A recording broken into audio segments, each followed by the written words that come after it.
glad that it isn't. Well, because yeah, there's everything happening. Yeah, it's just there was a lot of learning experience. Would you want 150 hours a week like back in slavery? No, not 150. We don't have that here. Point, you know. Certain point, yeah, 8 hours is fine, but how much less? I mean, they're saying less work. I mean, less than what?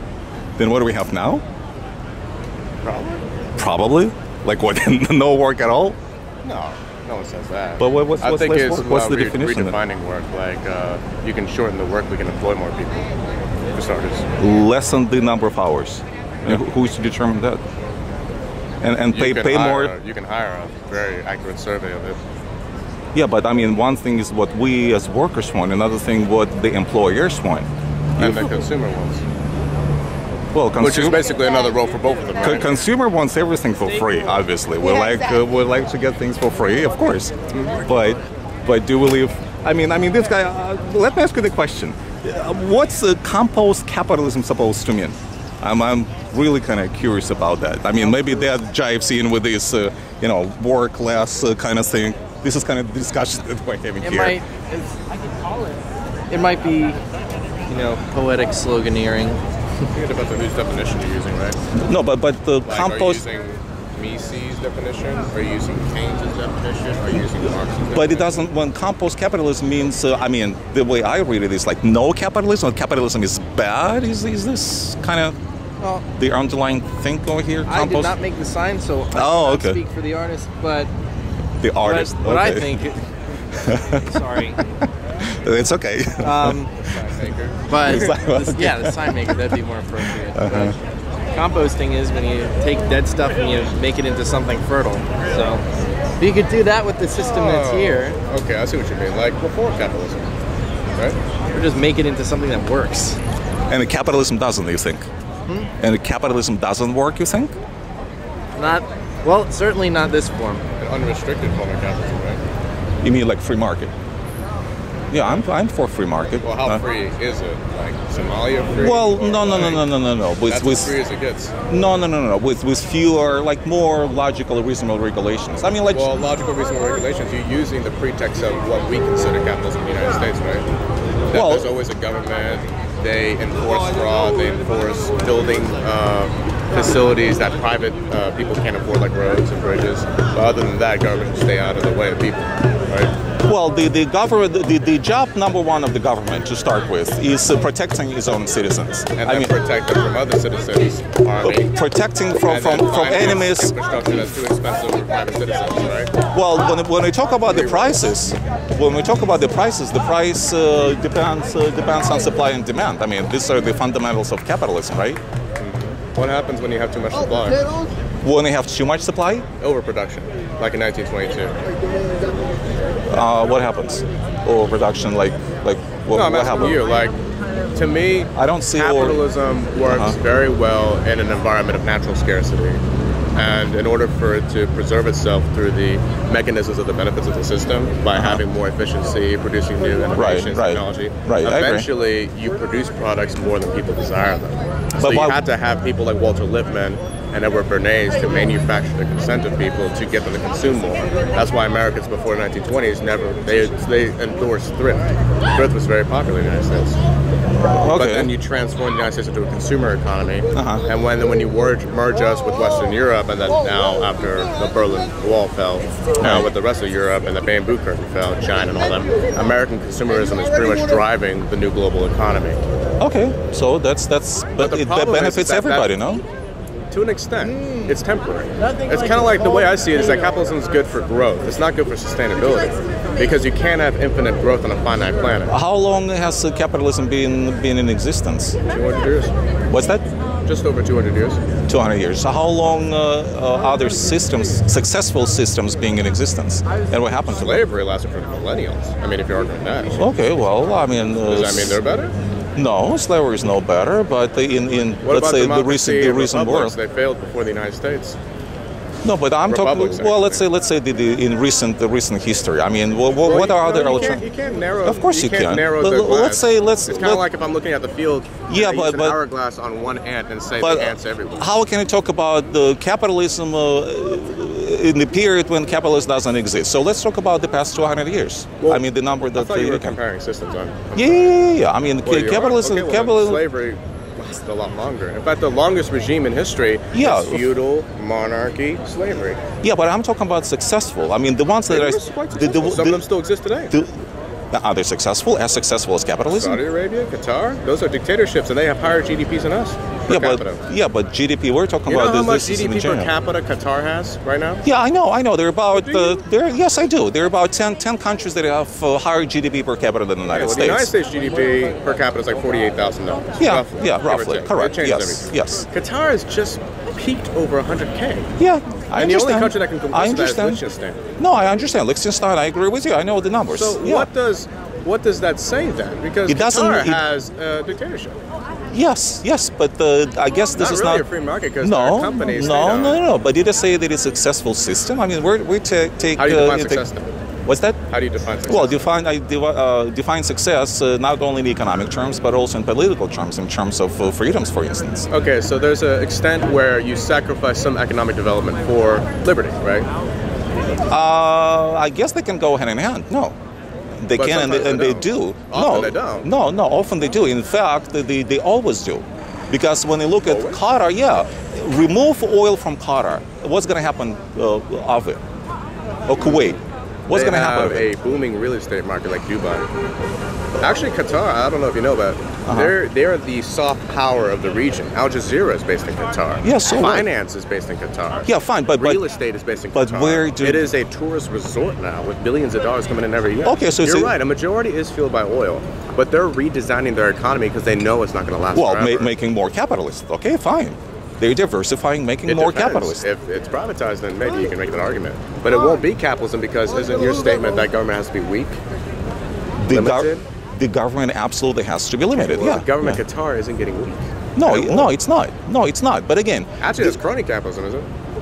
what's that? Yeah, of course. But gonna be quite successful. first of all, when you use Qatar or Liechtenstein as an example, I mean those are teeny tiny countries. They're far less than just the city of Philadelphia we're Let's in say today. Sweden, 9 million people. Well, Sweden is not really a successful country in a sense of sacrifices that the entire population of Sweden has to make. Specifically, and I talked to a lot of people who I was personally in Sweden, as well as all of Scandinavia, so I can see for myself.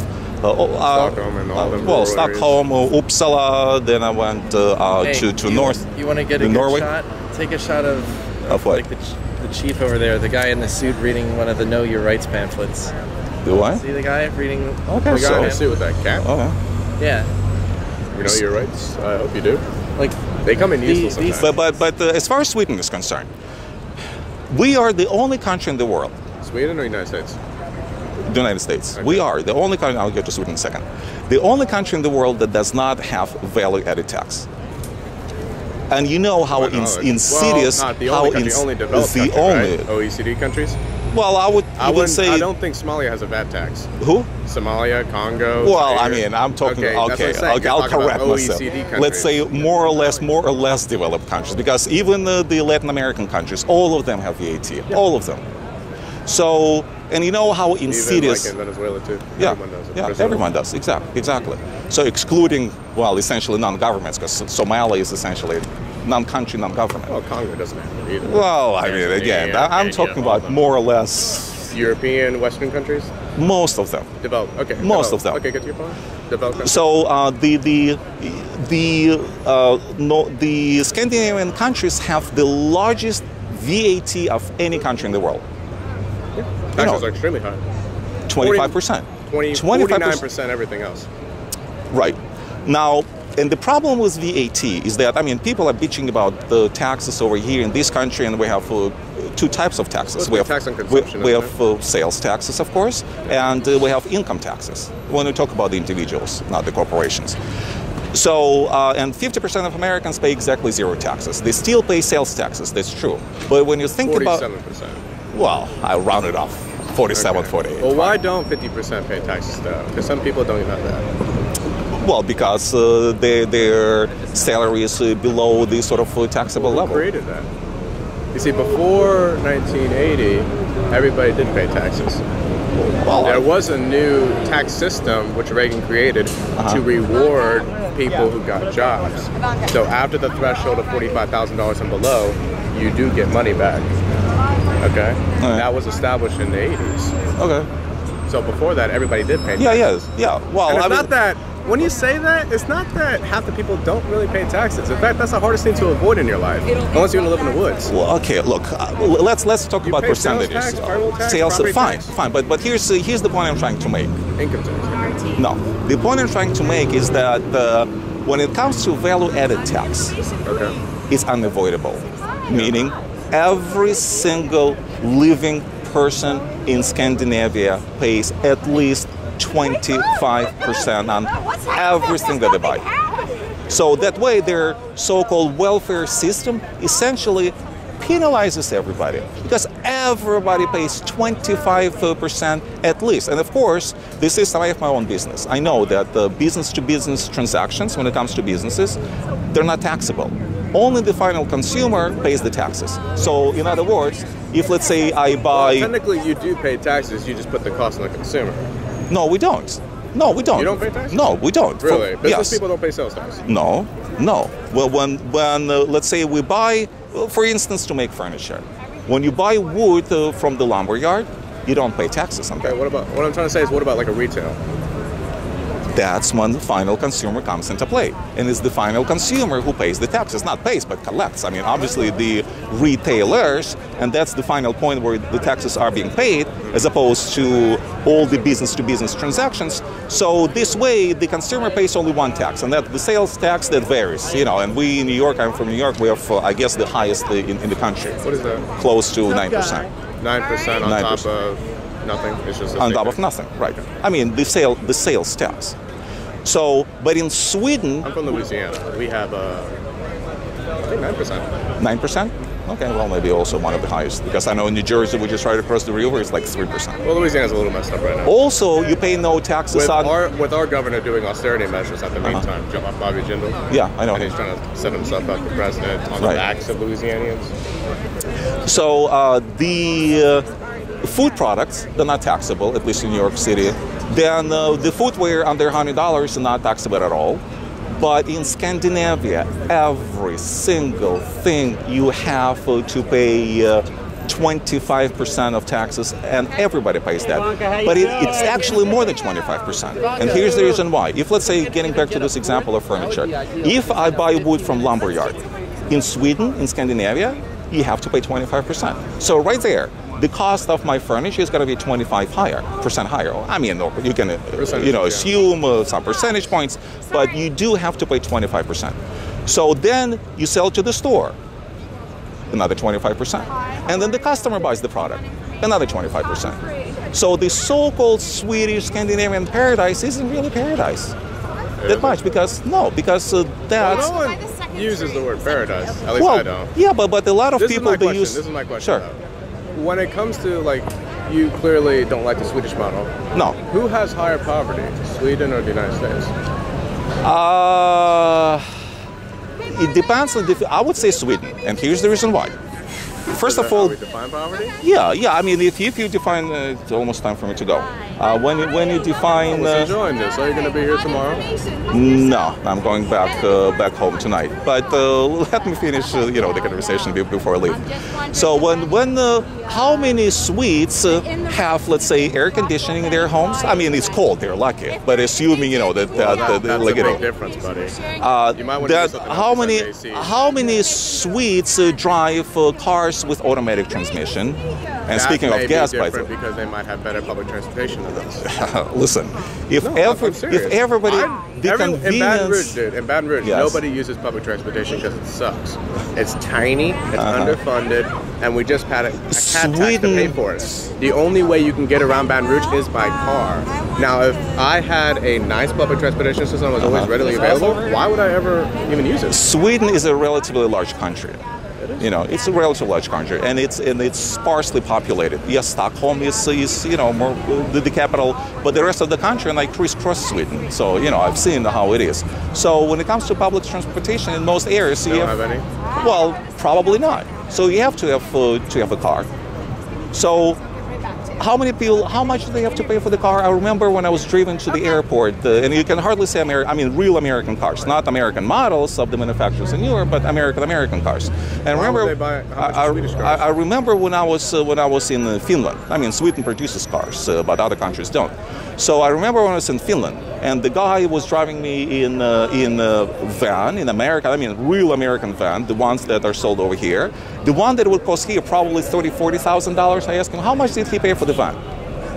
Twice as much. Yeah. Exactly, twice as much. So the point I'm trying to make is that when you define poverty, poverty, of course they're more impoverished because all the goods cost so much more. And yet, their GDP per capita is lower than the United States, as you know, by about a third. That's understandable, but here's my question. When you mentioned about the foreign car, of course foreign cars are going to be more expensive because there's tariffs on them. How much is a locally produced car? What about gas? Let's say you buy... I'm asking, how much is a locally produced car? Well, I'm sure it's about the same. You're sure? Well, first of all... Here's an example. Yes. Iranian-made cars are very cheap. But when you buy an American car or a European car, they put so much tariffs on it, they try to desensitize people from buying. Iran. Well, I mean, Iran... buy from Germany and the United States. Actually, it's the same thing we did in the United States back in the 1880s. But Sweden enjoys... Britain used to produce tractors 1/3 of our cost, and we would put so much tariffs on it, that way we would buy American. Well, first of all... And because we bought American goods, it built up the U.S. economy. Europe enjoys the most favored nations tariffs, number one. They're part of the World Trade Organization where tariffs are supposed to be harmonized. But besides the cars, you put gas in it. You know how much gas costs in Europe today? 3 times as much as it is here. 3 times, more than $10 a gallon. They were being revolted in America if our gas was $10 a gallon, right? I got to go. Nice talking to you. God bless America. All right. You don't like the occupiers here, buddy? Do I like them? Of course not. Why? What's good about the occupiers? I mean, what's this concept of occupy? If you want to movement that's trying to make the country better, I assume. Unless you see a compost capitalism over there. No, my friend. The guy established, wasn't it supposed to be a better form of capitalism? Well, I saw the phrases such as fight for socialism, abolish capitalism. They're against capitalism. They're against our fundamental principles, something that did make our country the greatest country in the world has ever known. Fundamental principles? Yeah. Fundamental principles. Where is capitalism in the Constitution or Declaration of Independence? Well, it doesn't matter where it's independence. It does. Here's an example. Yeah. The Soviet Union's name was what? USSR, yeah. And what did the S's stand for? Well, socialist, yeah. Well, why don't we do that here? Why don't we establish what an economic system is by adopting? And you think socialism works? No. No. I think it's outdated. It never did, never will. And guess what? I came from USSR. That's where I was born. That's where I spent 29 years of my life. As from the USSR, they do have a constitution, correct? Which meant absolutely nothing. Exactly. But it meant nothing. But they did have a constitution, correct? Yeah, of course. Did their constitution mention verbatim what their economic system was? No, of course not. It's not. No, never mentioned socialist. Never mentioned worker state. You're talking about the. I am not so sure. I don't know. I don't know what says in their constitution, but again, words. Well, if the United States founding fathers wanted to make everything well established, as in that rock over there that pretty much establishes the First Amendment, I think they would have pretty bluntly established what our system was, capitalism. Like, for instance, one of the biggest seizure of property in the history of mankind was the 13th Amendment, was it not? What's in the 13th Amendment, I forget? Abolition of slavery. Oh, okay. Yeah. Okay, we just nationalized 4 million slaves, and each of them approximately today in inflated currency is $40,000. We gave them no compensation for it. Who, the slaves? No, the slave owners. The slave owners. They were taken from them. Okay, yeah. And that's not capitalism. That's government intervention in the economy for betterment of mankind, as they say. Well, look, right? the bottom line... Capitalism... Slavery didn't contrast with capitalism, did it? I mean, it was there for the first 100 years. Well, yeah, That's but we're talking about political and economic system, and they do go hand in hand for sure. Okay, and so our economic system and the founding, you're saying it was capitalist. Well, when it comes to the political system, then it's one thing. When we talk about the economic system, and when it comes to the political system, it was the constitutional representative republic. That's the key. Isn't it? Like you said. Yes, you can. In a way, you can separate the two. Are you trying to say that the only governments that are accountable are governments of free markets and governments of of let's the say a people welfare for the state people. are never accountable.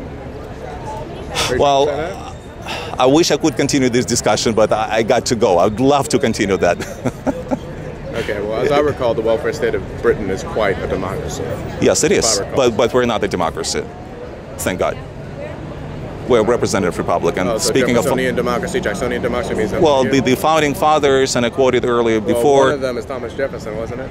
Well, when it comes Actually, to the guy Benjamin who was over here Franklin, signing? what's that? Yeah, guy that the was over here Benjamin. signing? When it comes to Benjamin Franklin, remember what he famously said about democracy. That derogatory. That democracy is when three wolves and a sheep decide what to have for dinner. Last time I heard, there's no democracy interspecies, is there? In what? Usually democracy would be when three wolves decide on what's for dinner. Yeah, three wolves and a sheep. Okay, not Right. two wolves and a sheep. Democracy is never interspecies. So that makes no sense. Talk to you later.